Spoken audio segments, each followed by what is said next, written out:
اللہ لبیک لبیک لبیک یا رسول اللہ لبیک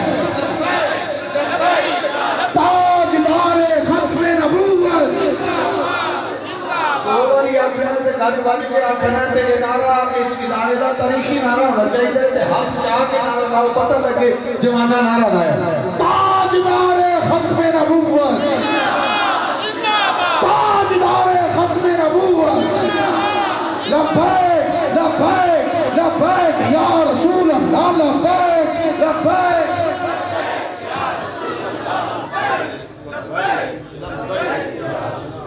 الحمدللہ رب العالمین والصلاة والسلام علی سید الانبیاء والمرسلین اما بعد فاعوذ باللہ من الشیطان الرجیم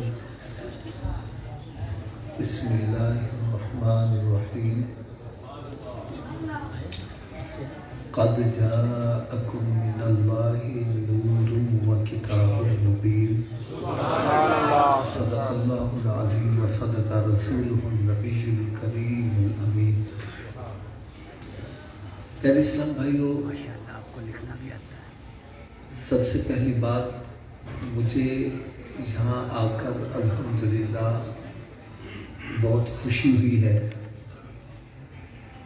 اللہ تبارک و تعالیٰ استاد جی کا سایہ ہمارے سر پر دراز فرمائے، اور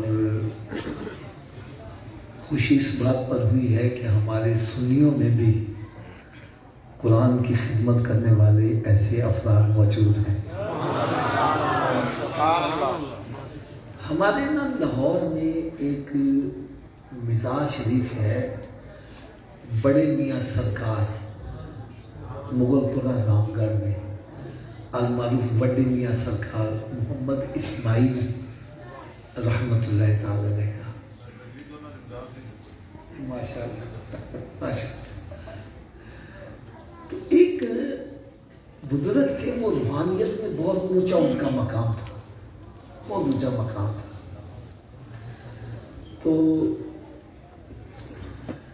ایک دن کہنے لگے کہ آپ کے لاہور میں نعرہ تکبیر، نعرہ تکبیر، نعرہ رسالت، بڑے وقت استقبال کریں جانشین حضور سیدی فقیہ اعظم استاد العلماء رئیس المدرسین پیر طریقت رہبر شریعت منبع جود و سخا حضرت صاحبزادہ پیر مفتی محمد محب اللہ نوری صاحب دامت برکاتہ العالیہ، آپ مسند صدارت پر جلوہ گر ہوئے، صمیم قلب سے فضیلت الشیخ استاد الحفاظ والقراء الحاج قاری محمد بشیر احمد شاکر نوری صاحب، آپ کی جانب سے صمیم قلب سے خوش آمدید کہتا ہوں۔ مرکزی صدارت پر جلوہ گر ہوئے، میری مراد استاد العلماء پیر طریقت جانشین فقیہ اعظم صاحبزادہ پیر مفتی محمد محب اللہ نوری صاحب حافظہ اللہ تعالی محبت سے تمامی احباب تشریف رکھیں اور لبیک کا نعرہ لگائیں تاکہ حضرت کا استقبال ہو جائے۔ اور آپ کے ساتھ ہی آپ کے صاحبزادہ، میری مراد صاحبزادہ والا شاہ صاحبزادہ مفتی محمد نعیم اللہ نوری صاحب، آپ تشریف لائے، آپ کو بھی خوش آمدید، اہلا و سہلا مرحبا۔ لبیک لبیک لبیک یا رسول اللہ لبیک لبیک لبیک یا رسول اللہ لبیک لبیک لبیک یا رسول اللہ لبیک لبیک لبیک یا رسول اللہ لبیک لبیک لبیک یا رسول اللہ لبیک لبیک لبیک یا رسول اللہ۔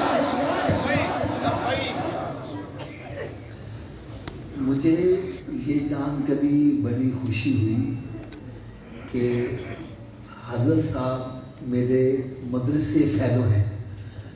میں نے بھی کچھ عرصہ بڑے میاں سرکار قاری بشیر نسیم صاحب سے میں نے قرآن پاک کے کچھ پارے حفظ کیے۔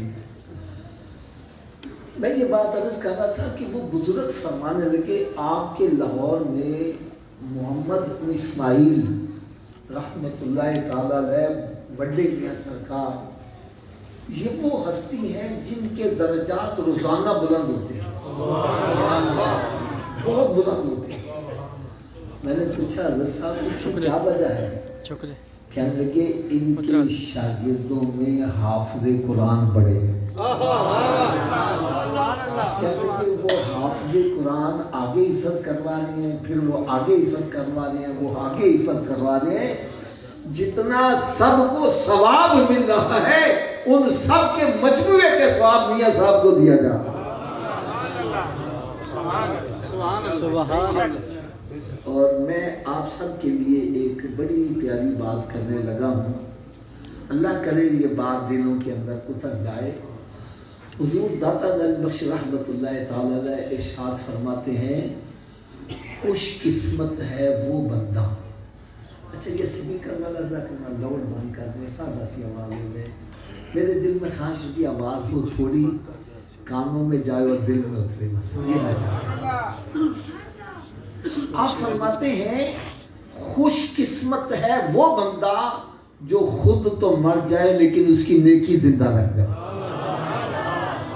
یار آپ سب بھی کوشش یہ کرو کہ دنیا کے اندر کام ایسے کر جاؤ کہ جب ہم مر بھی جائیں اور ہماری نیکیاں کرنے والا وہ نامہ اعمال ہمارا بند ہو جائے تو ہم دنیا میں کام ایسے کر کے آئے ہوں کہ دنیا میں وہاں پر نیکیاں کرنے والے نیکیاں کریں, ثواب ہمیں قبر میں پہنچتا تھا.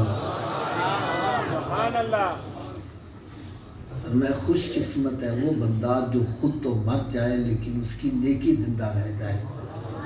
اور اگلی بات بڑی عبرت انگیز فرمان لگے بدبخت ہے وہ بندہ جو خود تو مر جائے لیکن اس کا گناہ زندہ رہ جائے.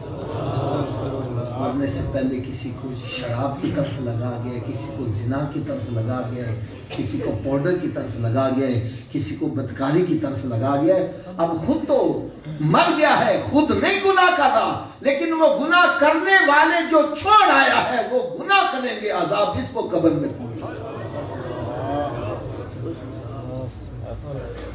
خدا کوشش کرو مرنے سے پہلے ایسے کام کر جاؤ کہ قبر میں بھی ہمیں سکون ملتا رہے. اور یہ بھی جان کے خدا کی قسم مجھے بڑی خوشی ہوئی ہے, ہمارے بڑے بڑے بزرگ اکابرین جہاں موجود ہیں میری اس بات کی تصدیق کریں گے, یہ بہت کم افراد دیکھنے میں آئے ہیں کہ جن کی اولاد آگے ان کے سلسلے کو چلاتی ہے. سبحان اللہ. ان کی اولاد آگے خود دیندار ہیں, عالم دین ہے, حافظ قرآن ہے, سلسلہ آگے چلا رہے. یہ بہت کم دکھا ہے. ورنہ یقین جانو حضرت صاحب بڑے بڑے اکابرین جن کا پوری دنیا میں ڈنکا بجا لیکن آگے اولاد اس سلسلے کو برقرار نہیں رکھ سکے.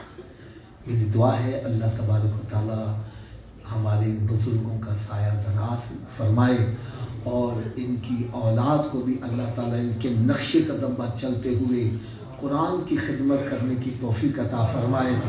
میں ایک چھوٹا سا اشارہ اور کرتا چلا جاؤں. ہمارے دل میں ایک خوف لاحق ہوتا ہے, ایک ڈر لاحق ہوتا ہے کہ حافظ صاحب بچے کو قرآن حفظ کروا دیا تو کھائے گا کہاں سے. یہ ایک خوف لاحق ہوتا ہے جس کی وجہ سے ہم اپنی اولادوں کو اس طرف نہیں لگاتے, نہ ان کو ہم عالم دین بناتے ہیں نہ ہم ان کو حافظ قرآن بناتے ہیں. اور بھائی کیوں نہیں کر رہے؟ وہ کہتا ہے حافظ جی اگر مولوی بنا دیتا تو کھائے گا کتوں. میں نے کہا بھائی مجھے ایک بات کا جواب دے دے. کہنے لگا کیا؟ میں نے کہا جب تو ماں کے پیٹ میں تھا اس وقت تیری کون سی فیکٹریاں چل رہی تھی؟ رب تو تجھے وہاں پہ رزق پہنچا. سبحان اللہ. اللہ یرزق من یشاء بغیر حساب. اللہ تعالیٰ جس کو چاہتا ہے بغیر حساب رزق عطا کرتا ہے. میں آپ کو تحدیث نعمت کے طور پر ایک بات بتلانے لگا ہوں. تحدیث نعمت کے طور پر ایک ہوتا ہے نا اپنی بڑائی بیان کرنے کے لیے, کیا اللہ تعالیٰ کو کوئی فضل ہو گیا ہے تو وہ فضل لوگوں کو بتلاتا تاکہ ان کے دلوں میں بھی شوق پیدا ہو جائے. میں نے بی ایس سی کی گورنمنٹ کالج لاہور سے، یعنی پاکستان کا سب سے ٹاپ کا کالج ہے. بی ایس سی میں نے وہاں سے کی اور میری قسمت کا ستارہ چمک گیا. اللہ تعالیٰ نے مجھے قبلہ سید ابو البرکہ شاہ صاحب رحمۃ اللہ کی صحبت عطا فرمائی. تو سید صاحب قبلہ نے فرمایا بیٹا قرآن حفظ کرو. میں نے بی ایس سی کے بعد قرآن حفظ شروع کر دیا.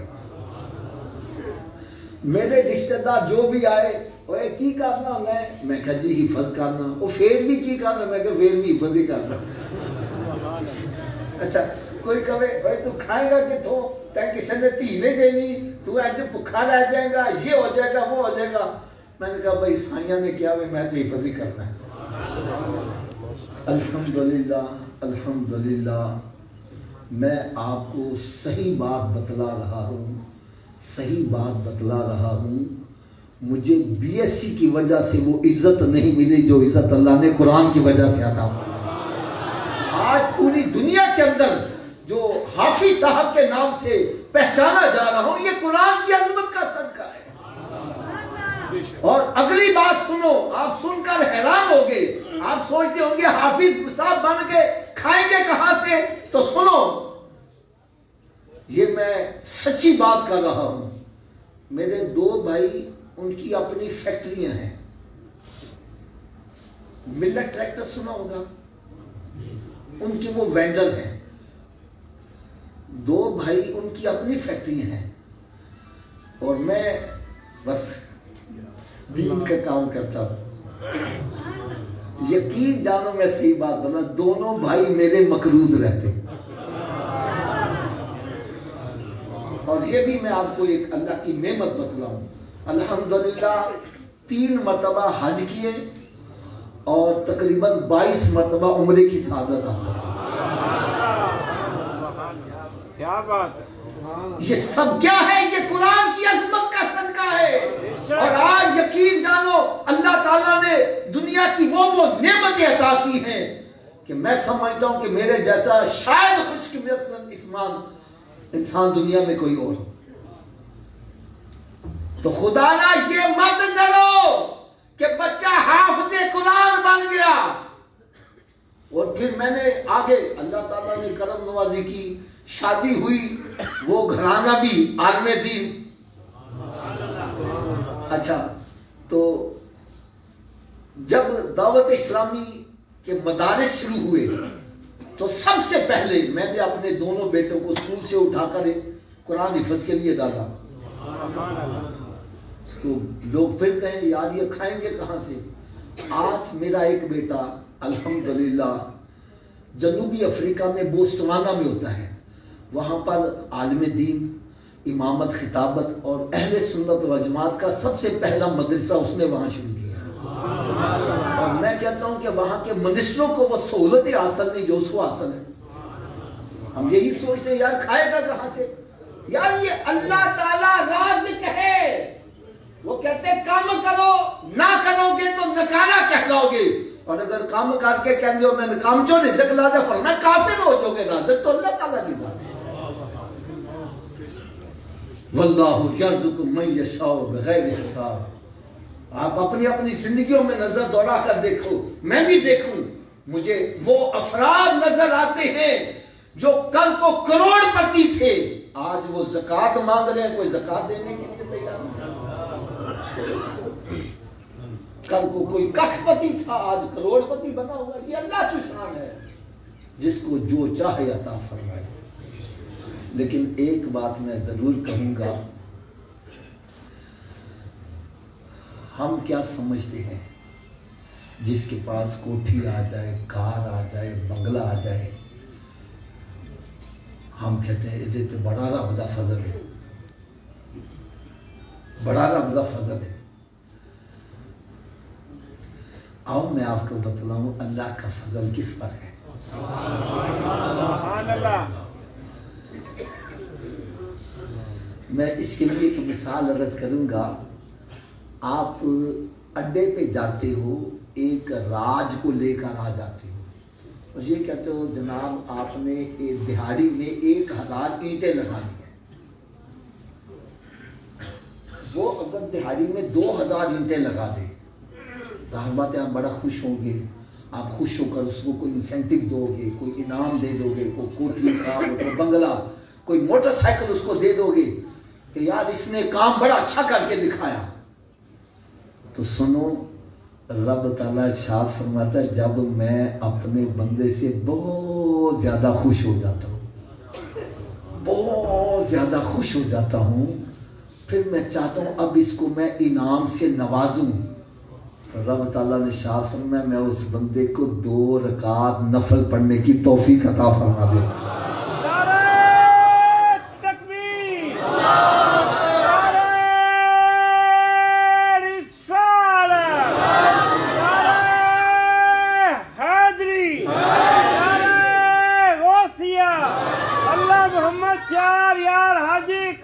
کتب فری لبیک لبیک. اللہ کا فضل اس پر ہے جس کو اللہ تعالیٰ نماز پڑھنے کی توفیق عطا کر رہا ہے. اللہ کا فضل اس پر ہے جس کو رب تعالیٰ قرآن پڑھنے کی توفیق دے رہا ہے. اللہ تعالیٰ کا فضل اس پر ہے جس کو اللہ تعالیٰ دین کے اندر غور و فکر کی دولت عطا کرتا ہے. اور ایک بات اور میں عرض کروں، ہم اپنے بچوں کو ڈاکٹر بناتے ہیں، انجینئر بناتے ہیں. کیوں بناتے ہیں؟ تاکہ یہ دنیا میں ہمارے ساتھ موڈا لگانے والے بن جائیں.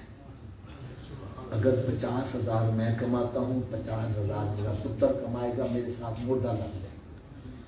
اسی لیے پڑھاتا ہوں. تو خدا را دیکھو، میرے سب کے سامنے ہاتھ بندے ہیں. جس طرح بچوں کو پڑھاتے ہو کہ یہ بچہ میرے ساتھ دنیا میں موڈا لگائے، خدا را کوئی بچے ایسے بھی بنا دو جو قبر اور حشر میں تیرے ساتھ موڈا لگانے والے بن جائیں. سبحان اللہ، کیا بات ہے، کیا بات. یہ میں آپ کو دعوے سے بات کہنے لگا ہوں، میری بات غلط ہو لحاظ نہ کرو، کھڑے ہو کے یہ کہو حافظ صاحب آپ غلط کہہ رہے ہو. آپ کا بیٹا ڈاکٹر بن جائے، انجینئر بن جائے، آپ کا بیٹا پریزیڈنٹ آف پاکستان بن جائے، آپ کا بیٹا جو ہے وہ وزیر اعظم بن جائے، قیامت کے روز آپ کے سر پر تاج نہیں رکھا جائے. اللہ سبحان اللہ، کیا بات. آپ کا بیٹا دنیا کا بڑا افسر بن جائے، قیامت کے روز آپ کے سر پر تاج نہیں رکھا جائے گا. لیکن اگر آپ کا بیٹا حافظ قرآن بن گیا، آپ کے سر پر قیامت کے روز ایسا تاج رکھا جائے گا جس کے اندر ایسے نگینے جڑے ہوں گے جن کی روشنی کے آگے سورج اور چاند کی روشنی مانگ پڑتی جا رہی ہوگی، اور اہل محشر دیکھ کر گمان کریں گے یہ کسی امت کا نبی آ رہا ہے. بتلایا جائے گا امت کا نبی نہیں ہے بلکہ سونے آقا صلی اللہ علیہ وسلم کی امتی حافظ قرآن کا باپ آ رہا ہے. کیا بات ہے، سبحان اللہ. اور ایک کڑوی سی بات بھی میں کہہ دوں، کڑوی سی بات بھی کہہ دوں. میں اس کا مخالف نہیں ہوں، ڈاکٹر نہ بناؤ، انجینئر. ہم سب کی ضرورت ہے. میں ڈاکٹر کی بھی لوڑ ہے تو انجینئر کی بھی لوڑ ہے. لیکن میں یہ چاہتا ہوں آپ کا بیٹا ڈاکٹر بعد میں ہو، عاشق رسول پہلے ہونا چاہیے.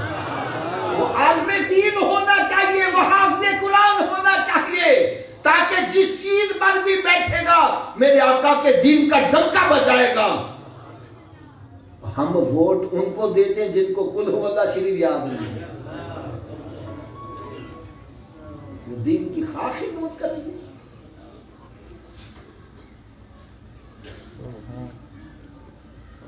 دادا اس دفعہ ووٹ دیتے وقت ذرا سوچنا ہم ووٹ کس کو دے رہے. جو یہودیوں کی گودوں میں پلے ہوئے ان سے توقع رکھتے ہو کہ یہ دین کا کام کریں گے.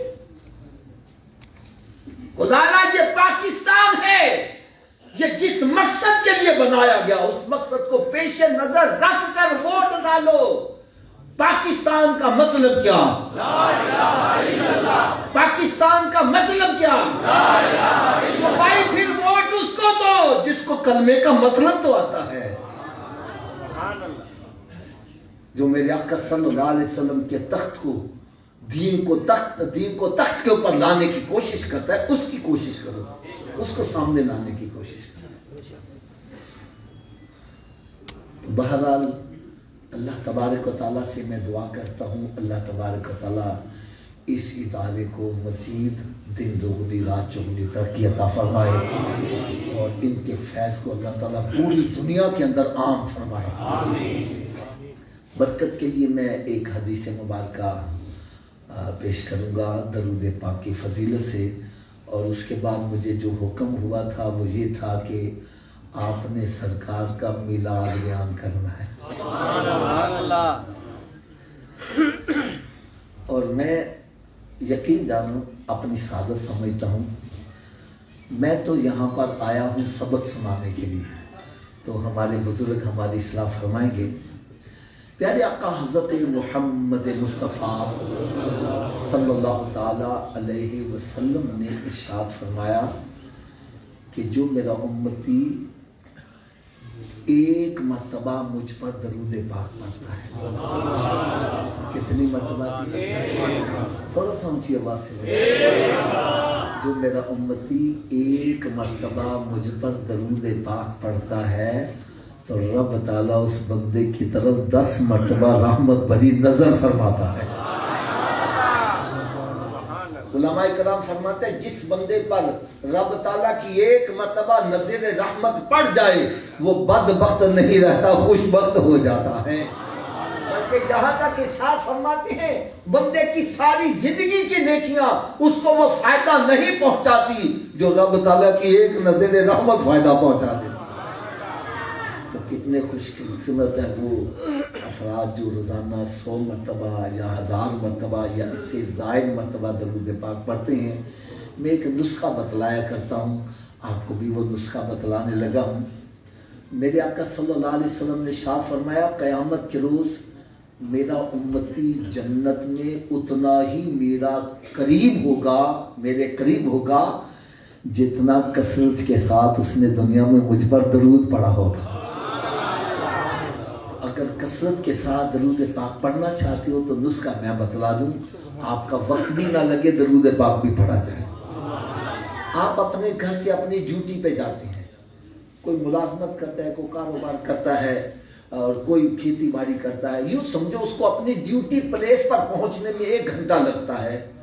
یہ ٹائم تو اس نے دینا ہی دینا ہے، چاہے خاموشی سے طے کر لے، چاہے گانے گنگناتے ہوئے یا ذہن میں کوئی پراپیگنڈے سوچتا ہوا طے کر لے.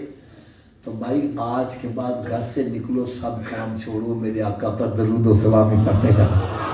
واپس آؤ درود و سلامی پڑھتے آؤ. سودا لینے جاؤ درود و سلام پڑھتے جاؤ، واپس آؤ درود و سلامی پڑھتے آؤ.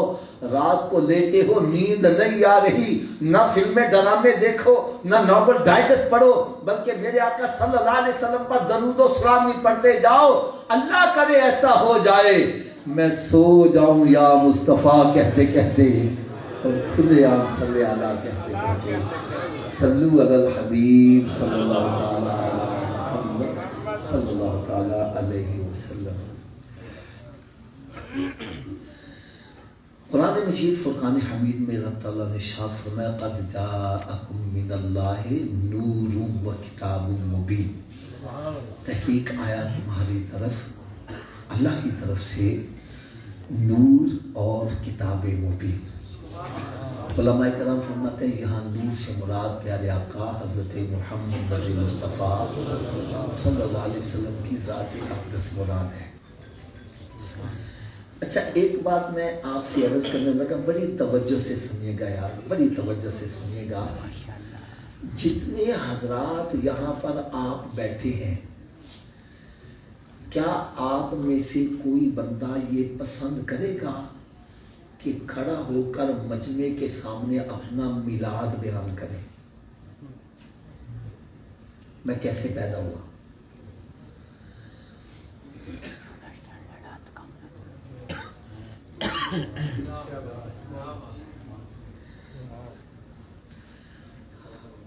ہم میں سے بھی اسٹیج پر جتنے موجود ہیں کوئی بھی بندہ کھڑا ہو کر محفل میں اپنا میلاد بیان کرنا پسند نہیں کرتا، بلکہ ہم اپنے اکابرین کا بھی میلاد بیان نہیں کرتے۔ قائد اعظم نے پاکستان بنایا، اس کے حالات زندگی لکھے گئے۔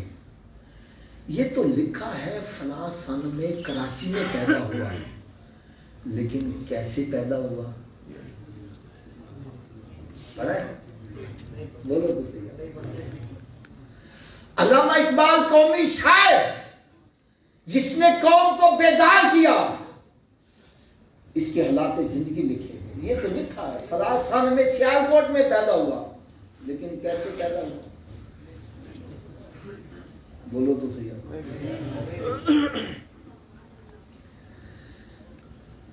بلکہ میں بھی اپنا میلاد بیان کرنا پسند نہیں کرتا۔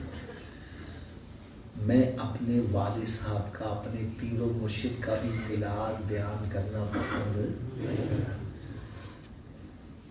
پھر میں آپ سے سوال کروں گا، جب میں اپنا میلاد بیان کرنا پسند نہیں کرتا، آپ اپنا میلاد بیان کرنا پسند نہیں کرتے، ہم اپنے اکابرین کا میلاد بیان کرنا پسند نہیں کرتے، تو پھر سرکار کا میلاد کیوں بیان کیا جا رہا ہے؟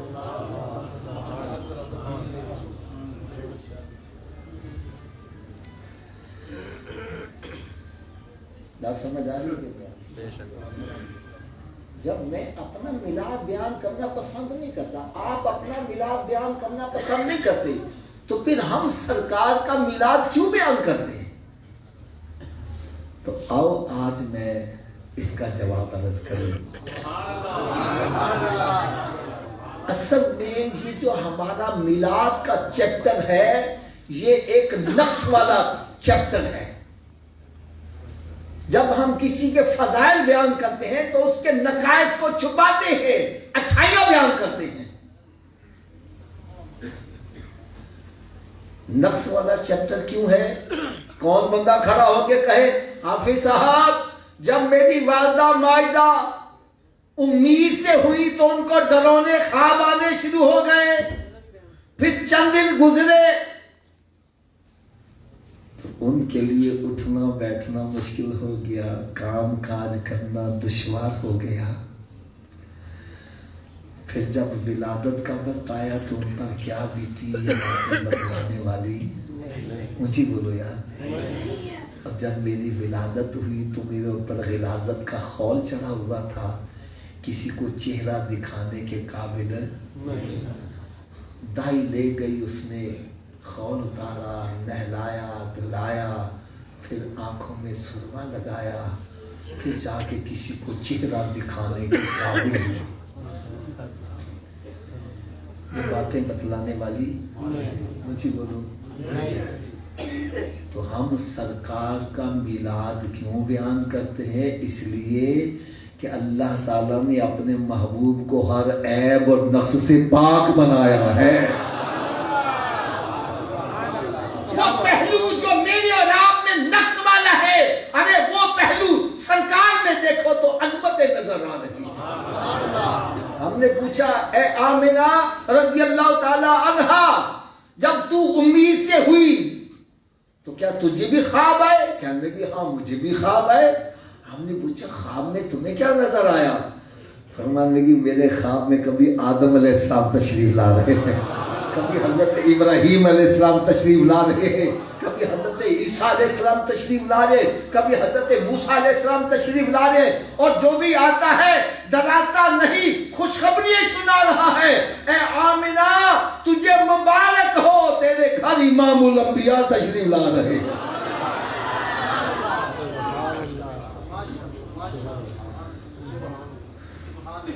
پھر فرماتی ہیں کہ جب سرکار صلی اللہ علیہ وسلم کا نور میرے اندر منتقل ہوا تو مجھے بوجھ محسوس نہ ہوا۔ مجھے بولو بوجھ محسوس نہ ہوا۔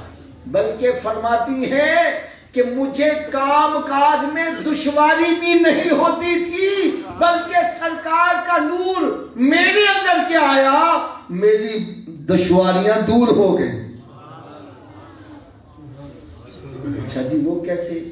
فرمانے لگی میں اپنی سہیلیوں کے ساتھ کنویں سے پانی بھرنے جاتی، میری سہیلیاں کنویں میں سے ڈول ڈال کے پانی کھینچ کے نکالتی، اور جب میری باری آتی پانی خود کناروں پر آ جایا کرتا تھا۔ پھر فرماتی ہے میں جب چلتی میرے پاؤں کے نیچے کوئی پتھر آ جاتا تو وہ بھی موم ہو جایا کرتا۔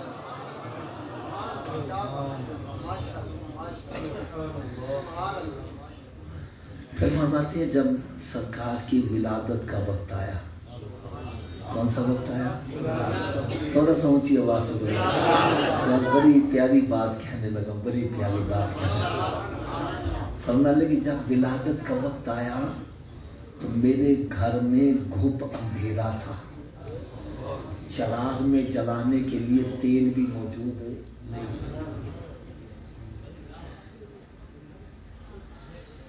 میں پریشان ہو گیا کہ مالک مولا کوئی ہمارا محبوب آ رہا ہو، ہم اپنی استطاعت سے بڑھ کر چراغا کرتے ہیں، اس کے لیے اچھے مکان کا بندوبست کرتے ہیں، اس کے لیے اچھی سواری کا بندوبست کرتے ہیں۔ اے مالک مولا تو ساری کائنات کا خالق اور مالک، اور تیرا ایک ہی محبوب بھیجا اس گھر میں جہاں چراغ میں تیل بھی نہیں ہے جلانے کے لیے، گھپ اندھیرا، اور سواری وہ بھی سب سے کمزور، اور حلیمہ سعدیہ وہ بھی کمزور، اس کے گھر کی حالت بھی بڑی بدلی۔ یہ کیا ہو گیا؟ رب تعالیٰ نے اشارہ فرمایا کہ میرے محبوب کی عظمت کا پتہ ہی ایسے چلنا تھا۔ اگر اس گھر میں بھیج دیتے جہاں پہلے ہی روشنی ہوتی تو آپ کی جب ولادت ہوتی تو آپ کی والدہ ماجدہ نے جو کچھ دیکھنا تھا، لوگوں نے کہنا تھا یہ سرکار کا کمال نہیں ہے، وہاں تو پہلے بڑی روشنی تھی، آنکھیں چندھا گئی ہوں گی، کوئی دور کی شے نظر آ گئی ہوگی۔ فرمایا بھیجوں گا اس گھر میں جہاں دھوپ اندھیرا ہوگا، اور آپ کی والدہ ماجدہ فرمائیں گی مجھ سے نور نکلا جس سے ساری کائنات روشن ہو گئی۔ وہ دیکھو نور برسا تھا، عرب کا تاجدار آیا، ملی راحت یتیموں کو، غریبوں کو قرار آیا۔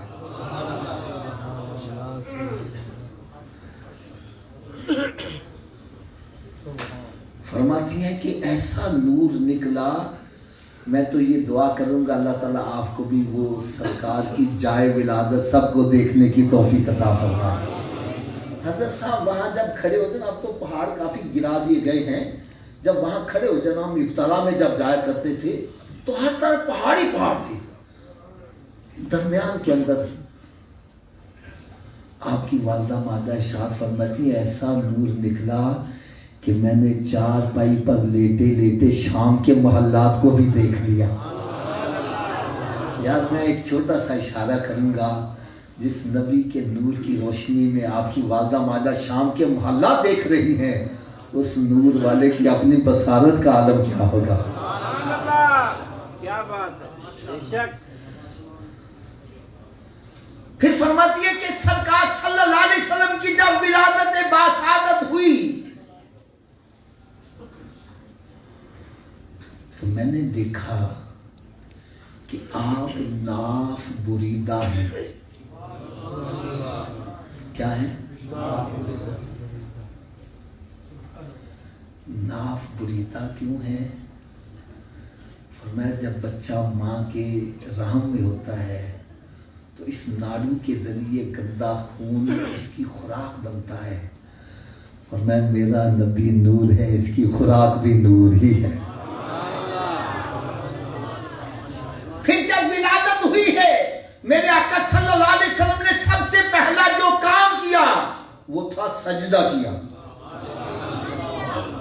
پہلے سجدے پہ روزے، ازل سے درود، اور یادگاری امت پہ لاکھوں سلام۔ رب حبلی امتی کہتے ہوئے پیدا ہوئے، حق نے فرمایا کہ بخشا الصلاۃ۔ اب میں آپ سے ایک سوال کرنے لگا ہوں، ماشاءاللہ سارے علماء کرام موجود ہیں، سب جانتے ہیں سجدے کے لیے سرکار نے سجدہ کیوں کیا؟ اس لیے کہ سجدے کے لیے جسم کا پاک ہونا ضروری ہے اور جگہ کا بھی پاک ہونا ضروری ہے۔ یہ میں صحیح کہہ رہا ہوں غلط کہہ رہا ہوں؟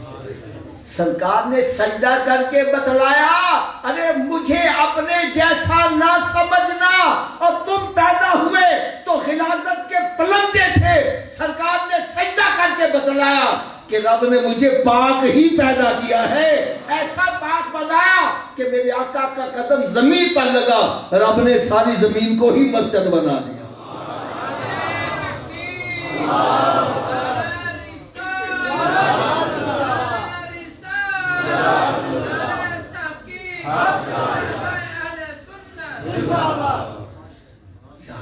سواری بڑی کمزور تھی،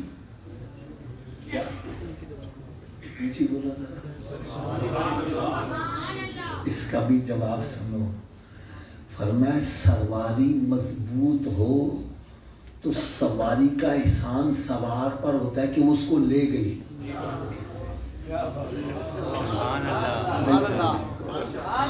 سواری مضبوط ہو تو سواری کا احسان سوار پر ہوتا ہے کہ وہ اس کو لے گئی۔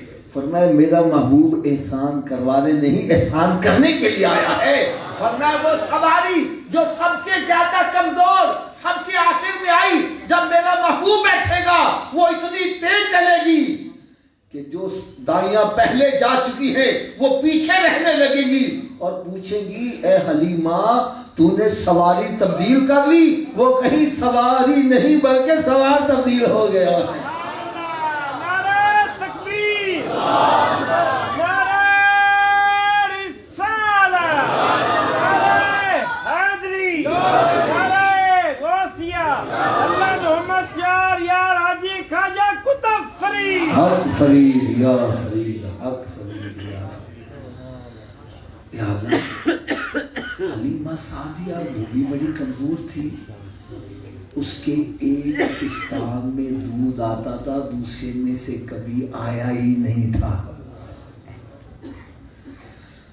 اور جس طرف سے دودھ آ رہا ہے حلیمہ سعدیہ کوشش کرتی ہیں سرکار وہاں سے دودھ نوش فرما لیں، سرکار دودھ نوش نہیں فرما رہے، وہ نہیں فرما رہے۔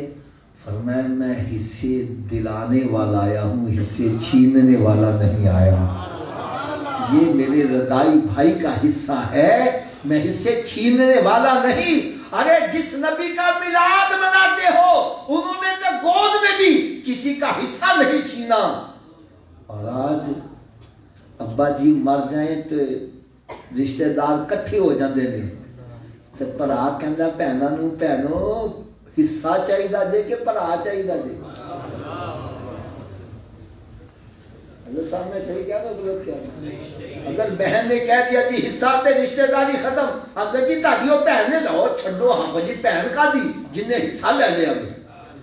میں نے کہا یار اس نے ایک حصہ لیا ہے، تو نے رشتہ داری سے نکال دیا، تجھے دو ملے، تجھے تو بارڈر ہی کراس کروا دینا چاہیے، شرم نہیں آتی؟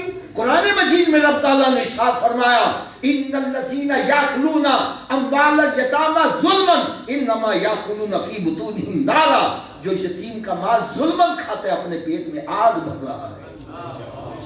ارے بظاہر تو چلکا کھا رہا ہے، روز بروز کھا رہا ہے، حقیقت میں تو آگ کھا رہا ہے۔ یہی آگ تو یہ دنیا میں جلائے گی، راتوں کو نیند نہیں آئے گی، یہی آگ قبر میں جلاتی ہے۔ کیوں جی حضرت صاحب کنے بندے نو قبر چ اتاریا جے؟ کدی کسی قبر چ آگ ویکھیے؟ قبر میں آگ نہیں، سب کچھ بندے کے اندر ہی ہے۔ بندہ چاہتا ہے تو وہی قبر جنت کے باغوں میں باغ بن جاتی ہے، بندہ چاہتا ہے وہی قبر دوزخ کے گھروں میں گڑھا بن جاتی ہے۔ یہ نمازیں نہ پڑھنے کی آگ ہوگی، یہ روزے نہ رکھنے کی آگ ہوگی، یہ شراب پینے کی آگ ہوگی، یہ زنا کرنے کی آگ ہوگی، یہ ماں باپ کی نافرمانی کی آگ ہوگی، ارے یہی آگ دنیا میں جلاتی ہے، یہی قبر میں جلائے گی، یہی میدان محشر میں جلائے گی، اور یہی جہنم کے اندر جلائے گی۔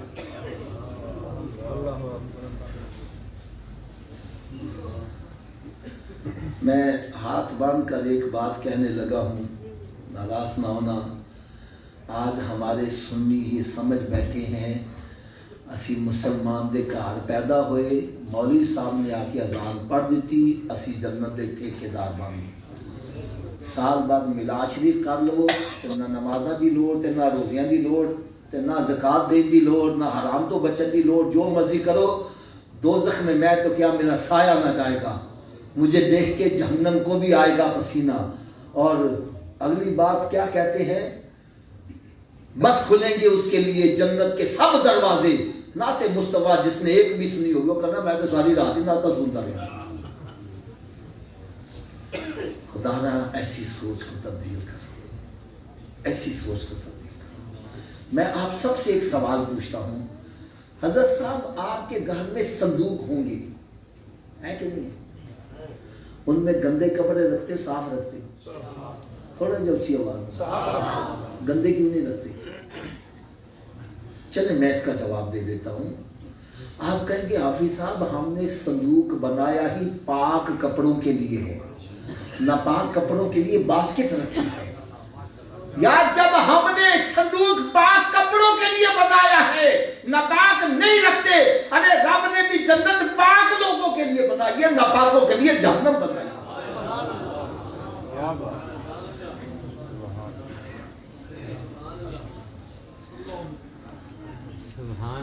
دانا جس نبی کا میلاد مناتے ہو اس نبی کو راضی کرنے والے کام بھی کرو۔ جس نبی کا میلاد منا رہے ہو وہ تو گود کے اندر بھی کسی کا حق نہیں مار رہا، اور تو بالغ ہو کر لوگوں کے حقوں پر قبضے کر رہا ہے۔ حلیمہ سعدیہ رضی اللہ تعالیٰ عنہ پریشان ہو گئی کہ جس طرف سے دودھ آتا ہے وہاں سے سرکار نوش نہیں فرما رہے، کام کیسے چلے گا؟ پھر ایک دم دل میں خیال آیا یہ بچہ عام بچوں کی طرح، جب میں نے گود میں اٹھایا تھا مجھے یوں لگا جیسے پوری کائنات کی نعمت میری جھولی کے اندر آ گئی ہے۔ اور پھر فرماتی ہے کہ جب میں گود میں اٹھا کر اپنے گاؤں کی طرف جانے لگی سوچا میں خانے کعبے کا طواف تو کر لوں۔ فرمانے لگی جب میں طواف کرنے لگی تو حجر اسود کو بوسہ دیتے ہیں، کہنے لگی اس سے پہلے کہ میں جھکتی بوسہ دینے کے لیے حجر اسود خود اٹھ کر میرے منہ کے قریب آ گیا۔ میں نے دیکھا جب سرکار سواری پر سوار ہوئے اس میں نئی جان آ گئی، اور سواری جہاں سے گزر رہی ہے وہاں سبزہ ہی اگتا جا رہا ہے۔ ارے نعمتیں بانٹتا جس سمت وہ ذیشان گیا، ساتھ ہی منشی رحمت کا قلم ڈال گیا۔ وہ کہنے لگی جن کی سواری جہاں سے گزرے وہاں سبزہ اگ جائے، تو جہاں سے کبھی دودھ نہیں آئے ادھر ان کے لبہا مبارک تو لگا کے دیکھیں، جیسے لبہا مبارک لگے دودھ آنا شروع ہو گیا۔ بتلایا حلیمہ تو یہ نہ کہنا میں نے سرکار کو پالا بلکہ سرکار نے تجھے پالا ہے۔ کیا بات ہے، بے شک۔ گھر میں تشریف لے جاتے ہیں تو گھر کی حالت بڑی پتلی، بکریاں ہیں تو دودھ نہیں دیتی، درخت ہے تو سوکھے ہوئے، کئی دن گزرے چراغ نہیں چل رہا، لیکن کہنے لگی سرکار میرے گھر کے آئے میرے بھاگ ہی جاگ گئے۔ فرمانے کی بکریاں خود ہی نکل جایا کرے، رات کو جب واپس آئے تھنوں میں اتنا دودھ کہ میں نکالنا شروع کروں برتن ختم ہو جائے دودھ ختم نہیں ہو رہا۔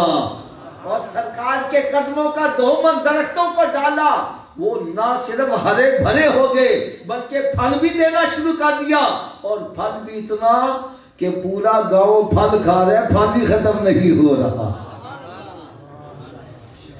پھر متی ایک وہ بھی دن آ گیا، اے حضرت صاحب میری پڑوس نے علماء لے کے آ گئی، اے حلیمہ بڑی فضول خرچ ہو گئی ہے، پوچھا کیا ہو گیا؟ کہنے لگے پہلے کئی دن تیرے گھر میں چراغ ہی نہیں چلتا تھا، اب ساری رات تیرے گھر سے روشنی نکلتی رہتی ہے، اتنا تیل کہاں سے لے آئی ہو؟ وہ بتلائے جب سے سرکار آئے میں نے کبھی چراغ جلایا ہی نہیں ہے۔ سبحان اللہ، ماشاء اور پھر ایک اور پہلو بتلاؤں، ہم بچپنے میں کن چیزوں سے کھیلتے تھے یہ بھی نہیں بتلاؤں۔ کوئی پل گولیاں، کوئی گھوکوڑے، کوئی گلی ڈنڈا۔ بھائی پریزیڈنٹ آف پاکستان ہے، یہ نہیں بتلائے گا کہ میں بچپنے میں کن چیزوں سے کھیلتا تھا، یہ نفس والا پہلو ہے۔ اور سرکار میں دیکھو تو اللہ تعالیٰ نے اس میں بھی سرکار کو عزت عطا فرمائی ہے، اس نفس سے، اس عیب سے بھی رب تعالیٰ نے پاک بنایا۔ حضرت حلیمہ سعدیہ رضی اللہ تعالیٰ عنہا ارشاد فرماتی ہے، ایک مرتبہ رات کا وقت ہے، میں نے آسمان کی طرف دیکھا، 14ویں رات کا چاند بڑی آب و تاب سے چمک رہا ہے، میں ذرا غور سے دیکھنے لگی، پھر ایک دم گھبرا کے دیکھا چاند کبھی ادھر جھک رہا ہے، کبھی ادھر، کبھی ادھر، کبھی ادھر، ڈر گئی، پتہ نہیں کیا ہونے لگا ہے۔ بھاگی دیکھوں سرکار کو تو نہیں کچھ ہو رہا، دیکھا سرکار صلی اللہ علیہ وسلم جھولے میں ہے اور اپنی انگشت مبارک جدھر حرکت دیتے چاند ادھر جھکتا جا رہا ہے۔ ارے چاند جھک جاتا جدھر انگلی اٹھاتے مہد میں، ارے کیا ہی چلتا تھا، اشاروں پر کھلونا نور کا۔ اور اعلیٰ حضرت نے دیکھو کیسا پیارا فیصلہ فرمایا، آپ فرماتے ہیں کہ کھیلتے تھے چاند سے آقا ہمارے اس لیے، اسی مٹی دے ساڈے کھڑونے بھی گگو گھوڑے مٹی دے، اور کھیلتے تھے چاند سے آقا ہمارے اس لیے، ارے یہ سراپا نور ہے اور وہ تھا کھلونا نور کا، تیری نسل پاک میں ہے بچہ بچہ نور کا، تو ہے عین نور تیرا، صبح طیبہ میں ہوئی بٹتا ہے باڑا نور کا، صدقہ لینے نور کا آیا ہے تارا نور کا۔